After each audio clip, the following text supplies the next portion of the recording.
శ్రీ మహాగణాధిపతయే నమ. ఐం మహాసరస్వత్యే నమ. శ్రీ లలితాంబికాదేవియే నమ. రాశి ఫలాల కార్యక్రమములో భాగంగా ప్రతి మాసము కూడా ఎవరెవరికి ఎలా ఉండబోతుంది ఏమిటి అనేటువంటి విషయాలు మనం ఎప్పటికప్పుడు తెలియజేస్తూ ఉన్నాము. అందరూ కూడా తెలుసుకుంటూ ఉంటారు కూడా. అయితే ఈసారి డిసెంబరు నెల ఫలితాలు అందరికీ కూడా 12 రాసుల వాళ్లకు ఎలా ఉండబోతున్నాయి ఏమిటి అనేటువంటి విషయం గురించి ఇప్పుడు నేను తెలియజేయబడుతుంది. అయితే ఈ డిసెంబరు మాసములోనే మార్గశిర మాసం అనేటువంటిది కూడా వస్తుంది. అంటే శ్రీ మహావిష్ణువు మాసానాం మార్గశీర్షోస్మి అన్నాడు. కార్తీకం అయిపోతూనే మార్గశిర మాసమే కదా వస్తుంది. అలా మార్గశిర మాసం ఎప్పుడైతే వస్తుందో ఇక్కడ కార్తీకమంతా కూడా పరమేశ్వరుడికి సంబంధించినటువంటి ఇది. మార్గశిర మాసము అంతా కూడా మార్గశిర మాస స్నానాలు చేయటం అనేటువంటిది ఉంటుంది. కార్తీక మాసంలో దీపాలు వెలిగించటం, కార్తీక స్నానము ఉంటుంది. కానీ మార్గశిర మాసములో మాసానాం మార్గశీర్షోస్మి అన్నాడు అంటే శిరస్సు వంటిది అని దాని అర్థం. శ్రీ మహావిష్ణువు యొక్క శిరస్సు అంటే తలకాయ ఏమిటి అంటే మార్గశిర మాసం అని. అందువలన ఇంకా విష్ణు ఆలయాల వైపు ఈ భక్త మండలి యొక్క బృందం అంతా కూడా మన హిందూ ఇదంతా కూడా ఆ దేవాలయాల వైపు చూస్తూ ఉంటాం. స్నానాలు చేయటం, వెంటనే తెల్లవారుజామునే విష్ణు పరంపరమైనటువంటి ఆలయాలకు వెళ్ళటము, దర్శనం చేసుకుని అందరూ కూడా సుఖ సంతోషాలతో ఉండాలి అనేటువంటిది తెలియజేస్తూ ఇక రాశి ఫలాల కార్యక్రమములోకి మనము ఉపక్రమిద్దాం. వృషభ రాశి వారికి ఈ డిసెంబరు మాసం అంతా కూడా ఎలా ఉంటుంది అని అంటే కొంచెము మిశ్రమ ఫలితాలు గోచరిస్తూ ఉన్నాయి. మిశ్రమ ఫలితాలు అని అనగానే కొన్ని జరుగుతాయి, కొన్ని జరగవు, అంతే. ఎవరు ఏమి పెద్దగా ఆందోళన చెందాల్సినటువంటి పని ఏమీ లేదు.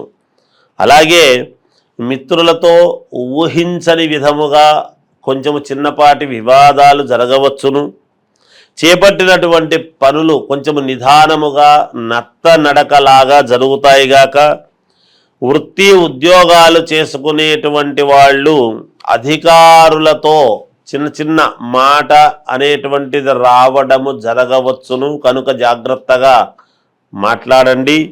అలాగే మాసము మధ్యలో నుండి అంటే డిసెంబర్ మాసము మధ్యలో అంటే 15 తర్వాత నుండి కొన్ని అనుకూలమైనటువంటి ఫలితాలు మీకు రాబోతున్నాయి.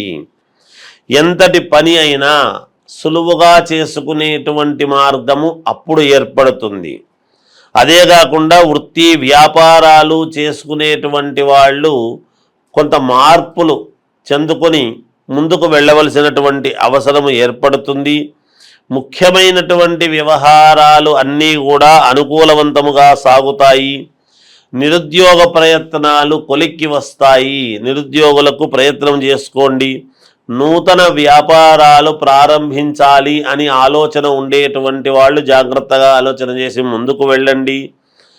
అన్ని రంగాల వారికి అనుకూలవంతమైనటువంటి ఇదిగానే ఉంటున్నది. ఇంకా మెరుగైనటువంటి ఫలితాలు మాకు కావాలి అని కోరుకునేటువంటి వాళ్ళు విష్ణువును ఆరాధించండి. శ్రీ మహావిష్ణువును, తప్పకుండా మీకు మేలు జరుగుతుంది. ఏది ఏమైనా రాసుల ప్రకారముగా ఇలా ఉంది కాబట్టి మీ వ్యక్తిగతమైనటువంటి జాతకాలను ఒక్కసారి పరిశీలన చేసుకోండి. ఎప్పటికప్పుడు చేసుకుంటే తప్పకుండా చెప్పింది చెప్పినట్టుగా జరుగుతుంది గాక. జయోస్తు. శ్రీ మహాగణాధిపతయే నమ. ఐం మహాసరస్వత్యే నమ. శ్రీ లలితాంబికాదేవియే నమ. ఇప్పుడు కార్తీక మాసంలో అందరూ దీపాలు పెట్టుకోవటం అనేటువంటిది సర్వసాధారణం. ప్రతి వాళ్ళు ఇంటి ముందు దీపాలంకరణ, పూజలు, పరమేశ్వరుడికి అభిషేకాలు అన్నీ చేసుకుని ఉంటారు. ఇంకా మనకు పనులు కావాలి, మనకు ఏవో ఆటంకాలు జరుగుతున్నాయి, అనేక రకాల మన పనులలో ఎటువంటి వ్యాపారాలు చేసుకునేటువంటి వాళ్ళకైనా ఉద్యోగాలు చేసుకునేటువంటి వాళ్ళకైనా, ఆడపిల్లలకు వివాహము కావాలి అనుకునేటువంటి వాళ్ళు కానీ, మగపిల్లలకు వివాహము కావాలనుకునేటువంటి వాళ్ళకైనా ఇలా ఒకరొకరికి నేను విదేశాలకు వెళ్ళి చదువుకోవాలి, మేలు జరగాలి, లేదా అనారోగ్యముతో బాధపడుతూ ఉండేటువంటి వాళ్ళకైనా ఇప్పటి నుంచో దీర్ఘకాలికముగా అనారోగ్యంతో ఉంటున్నాము, డాక్టర్ దగ్గరికి వెళుతున్నాము కానీ ఏమీ లేదంటున్నారు. ఇలా అనేక రకాల కోరికలు, అనేక రకాల ఆలోచనలు ఉంటాయి. ఉద్యోగాలు కావాలనుకునేటువంటి వాళ్ళు, లేదా ఉద్యోగములో పై ఇది రావాలి అంటే ప్రమోషన్ రావాలి అనుకునేటువంటి వాళ్ళు, భార్యాభర్తల యొక్క సత్సంబంధము, అన్యోన్యత గురించి, సంతానము కావాలి అనుకునేటువంటి వాళ్ళు, ఒక సమస్య కాదు, ఎటువంటి సమస్యలకైనా, ఎటువంటి ఇబ్బందులకైనా ఈ ఇబ్బందులు తొలగిపోవాలి అనుకున్నప్పుడు ఒక్కొక్కసారి కొన్ని సమయాలు మనకు చాలా మహాద్భుతమైనటువంటి సమయాలు వస్తాయి. భగవంతుడు అన్నీ కూడా ఒక్కొక్కసారి మనకు అనుకూలిస్తాడు. ఆ అనుకూలించినప్పుడు గనక దాన్ని మనము పట్టుకోగలిగినాము అంటే మనకు విజయము లభించినట్టే అనేటువంటిది అక్కడ సారాంశము. ఇంతకు నేనేమి చెప్పొస్తున్నాను అంటే, ఈ కార్తీక మాసములో అమావాస్యతో కార్తీక మాసం అయిపోతుంది.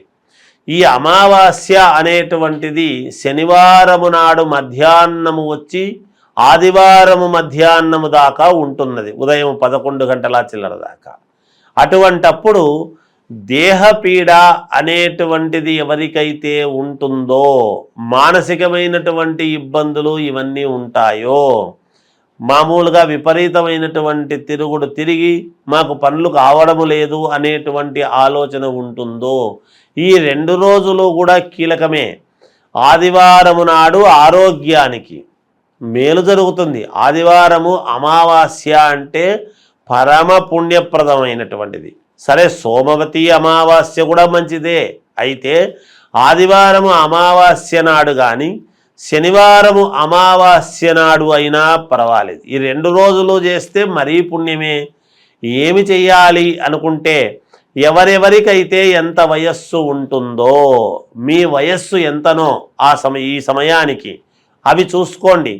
ఆ వయస్సు రీత్యా అన్ని ఒత్తులు తీసుకొని అన్ని ఒత్తులను కూడా కుంకుమతో అద్ది, ఎరుపుతో కుంకుమలో అద్ది, ఆ అన్ని ఒత్తులు కూడా ఒకటిగా చేసి ఆవు నెయ్యితో దీపారాధన అనేటువంటిది చెయ్యండి.